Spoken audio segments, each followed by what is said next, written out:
Unmute myself. Good afternoon, good evening. I think that went just about as well as Norwich's as Norwich's attacking today. That start. I don't know if that came through like that, but there we go. Welcome to Carrow Road.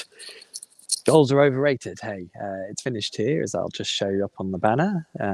Goalless between Norwich and Brighton, which is obviously now that's 180 minutes of football I've seen without a goal. And I think I can tell you my view, obviously, but I would imagine there'll be set views on how you guys will view it after this, and maybe where your own frustrations lie or things like that. But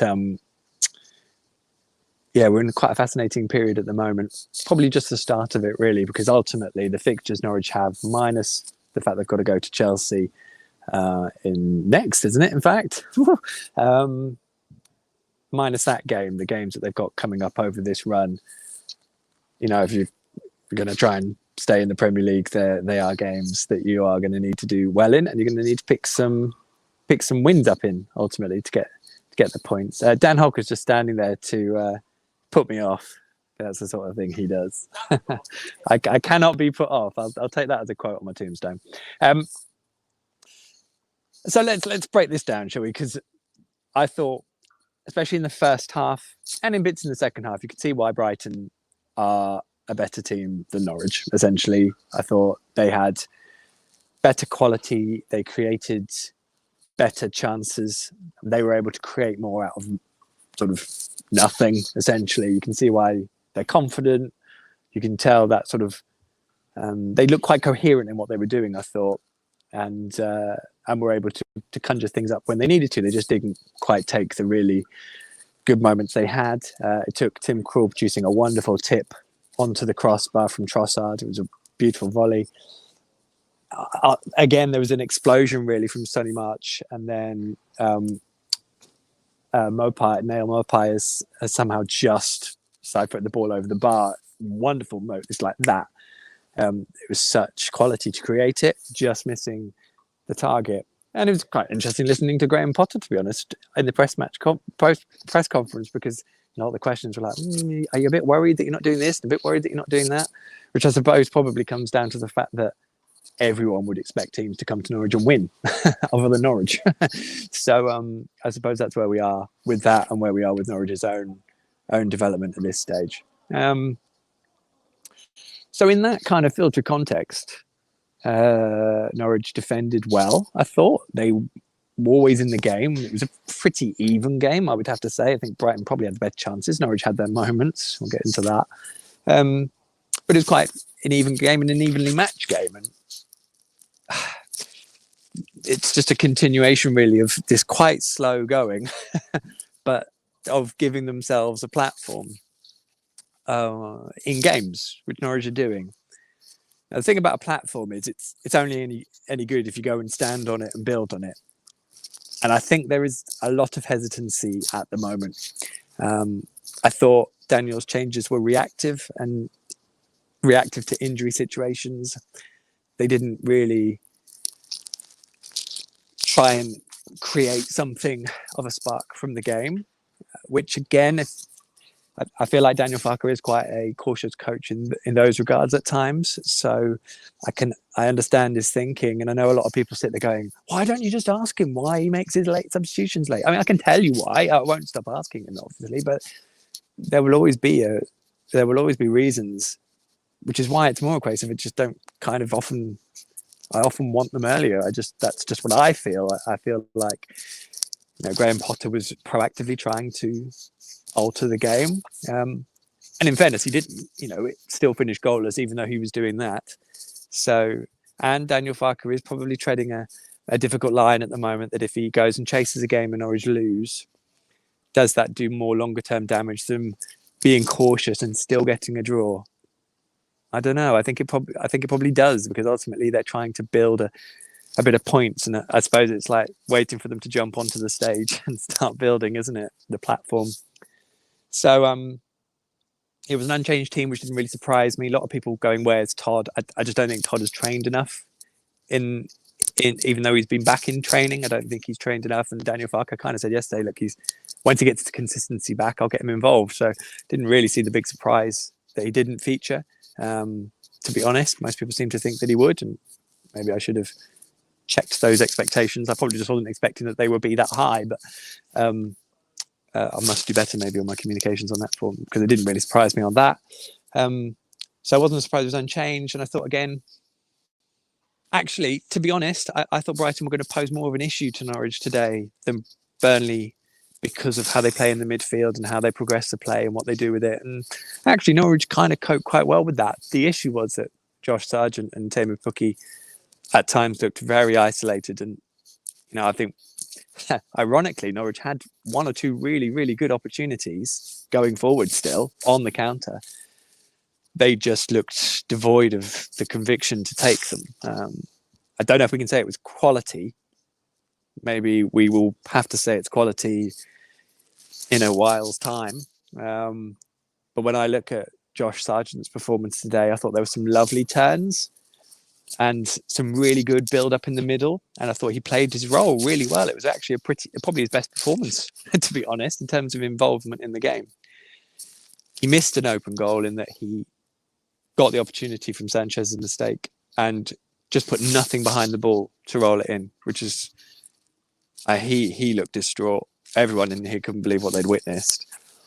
Just put your foot through it and make sure it's going in. It seems like a straightforward kind of chance, or even, as Daniel Farke said, he probably had the time to take it steps forward to actually get much closer to the goal to finish it off. But in many ways, it was actually a break then in the later in the first half, where Josh was put through and his first touch was horrendous, and that was almost a bigger chance really for him to have taken, and just the chance was gone because of that. Wasn't just him. Teemu Pukki was put through late on by Milot Rashica, I think it was. That was a really good break. But fair play to Dan Burn, because he's got long legs and he got back brilliantly, produced a wonderful tackle to remove the chance. It was an exceptional piece of defending, and Brighton did defend very well. And you look at them, they have got to where they are now, which is a nice, tidy Premier League outfit by their defensive progression. They have been pretty poor in front of goal. They do have some wonderfully talented players in terms of Trossard, and maybe Norwich do, but we're just not seeing them yet, and they're not in a framework where they can shine. I think it's too isolated. But I don't know really. Today I thought they did better. I've been saying all week, to be honest. This is the day. 3 points. Make it. Say it a lot. Make it happen. But my head was very dubious. And actually, although my heart didn't get the 3 points it was hoping for, my head was probably reasonably happy with the performance. But I'm saying all this with a longer term view, and I can understand the frustration, the fact you've got to start winning some games, the fact that you need to take advantage at home. I get it all. I guess I'm trying to tap into the bigger picture, which doesn't really involve the trip to Stamford Bridge on next weekend. I hope I've got that right. I'm pretty sure it is Stamford Bridge next. But it will, of course, dial in pretty heavily then to the games after that run, because there's going to be some bedwetting games, really, after that. To get in between now and early December, when Norwich head midweek to Newcastle. So yeah, I wanted earlier changes. I wanted them to be effective. I wouldn't have brought Teemu Pukki off. I think Lucas Rupp came on for Matthias Norman because he was struggling with cramp, so he's clearly still some work to do there. But seems that everyone's okay and got through it. It is really frustrating when Adam Ida comes on for the line for 2 minutes, when you can make that change with 15 minutes to go, I feel, and see how it goes. But as I said, it's obviously a balancing act for Daniel Farke at the moment, and I get that. But at least we can kind of see what they're doing. We can kind of see this platform they're searching for. They've got a free hit next week, which hopefully doesn't turn into a smashing, and we'll take it from there. I think it probably requires a bit of philosophical thinking, which brings me really on to the last point. If you were at the game today, bravo! This place in the second half, I think. Well, I would imagine that's the noisiest I've heard it since Norwich played Manchester City and beat them here. It was brilliant, and that in itself could actually be a game changer, because I look at that team and sometimes think, where is your belief? And they never stopped trying, and they were never out of the game. And There's no way you could ignore the noise all you want, but when you get noise like that, and the noise generated inside this place, you think, I don't know, it's almost like the crowd kind of found their feet after having been so long away. And we're like, screw this, we've got to help them out now. It didn't conjure anything tangible, it didn't make it happen, but that's a really positive sign. That is a really positive sign for the games coming forward, and it was great to hear. So bravo, well done, because you played your bit and you played your part in at least earning a second point in the season. You created the platform. Let's see who gets to build on it and walk on it when the opportunity arises. But for now, we'll have to make do with no goals in 180 minutes of football and see where we go from there. There's still a lot of work to do.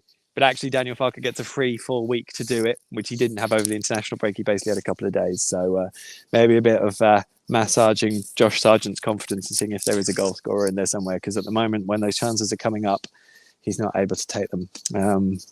But that goes for Norwich as a whole, really. I feel like maybe they're lacking that conviction in their attacking play. So if they can conjure up some of that and add it onto what is looking a fairly resolute defensive platform at the moment, who knows what could be achieved. But there we go. It was just nice to see the place and feel the place really involved in trying to affect things, which tied in very nicely with the piece I wrote for The Athletic last week. If you haven't caught it, give it a read.